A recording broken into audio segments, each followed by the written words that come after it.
السلام علیکم ورحمۃ اللہ وبرکاتہ۔ بسم اللہ الرحمن الرحیم، نحمدہ ونصلی علی رسولہ الکریم۔ کمپنیوں کے شیئرز پر زکوٰۃ کا حکم۔ کمپنیوں کے شیئرز بھی سامان تجارت میں داخل ہیں اور ان کی دو صورتیں ہیں۔ ایک صورت یہ ہے کہ آپ نے کسی کمپنی کے شیئرز اس مقصد کے لیے خریدے ہیں کہ اس کے ذریعے کمپنی کا منافع ڈیویڈنڈ حاصل کریں گے اور اس پر ہمیں سالانہ منافع کمپنی کی طرف سے ملتا رہے گا۔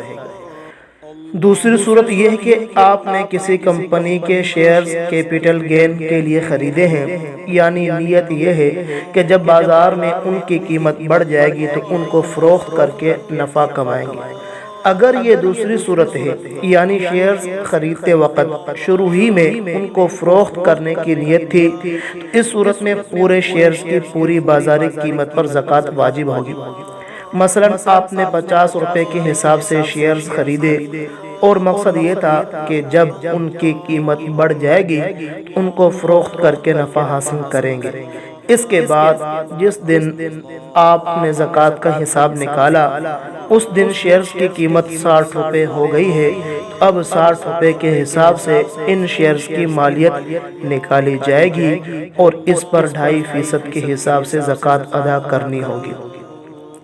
لیکن اگر پہلی صورت ہے، یعنی آپ نے کمپنی کے شیئرز اس نیت سے خریدے کہ کمپنی کی طرف سے اس پر سالانہ منافع ملتا رہے گا اور فروخت کرنے کی نیت نہیں تھی، اس صورت میں آپ کے لیے اس بات کی گنجائش ہے کہ یہ دیکھیں کہ جس کمپنی کے یہ شیئرز ہیں اس کمپنی کے کتنے اثاثے جامد ہیں، مثلا بلڈنگ، مشینری، کاریں وغیرہ، اور کتنے اثاثے نقد، سامان تجارت اور خام مال کی شکل میں ہیں۔ یہ معلومات کمپنی ہی سے حاصل کی جا سکتی ہے۔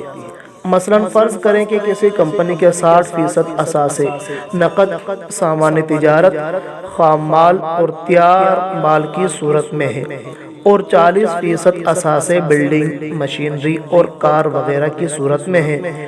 اس صورت میں آپ ان شیئرز کی بازاری قیمت لگا کر اس کی 2.5% قیمت پر زکوٰۃ ادا کریں۔ مثلا شیئرز کی بازاری قیمت 60 روپے تھی اور کمپنی کے 60% اثاثے قابل زکوٰۃ تھے اور 40% ناقابل زکوٰۃ تھے۔ اس صورت میں آپ اس شیئرز کی پوری قیمت یعنی 60 روپے کی بجائے 36 روپے پر زکوٰۃ ادا کریں گے۔ اور اگر کسی کمپنی کے اثاثوں کی تفصیل معلوم نہ ہو سکے تو اس صورت میں احتیاطاً ان شیئرز کی پوری بازاری قیمت پر زکوٰۃ ادا کر دی جائے تو بہتر ہے۔ شیئرز کے علاوہ اور جتنے فائنانشل انسٹرومنٹس ہیں، چاہے وہ بونڈز ہوں یا سرٹیفکیٹس ہوں، یہ سب نقد کے حکم میں ہیں، ان کی اصل قیمت پر بھی زکوٰۃ واجب ہوگی۔ امید کرتا ہوں اتنی وضاحت آپ کے لیے کافی ہوگی۔ جزاکم اللہ خیرا۔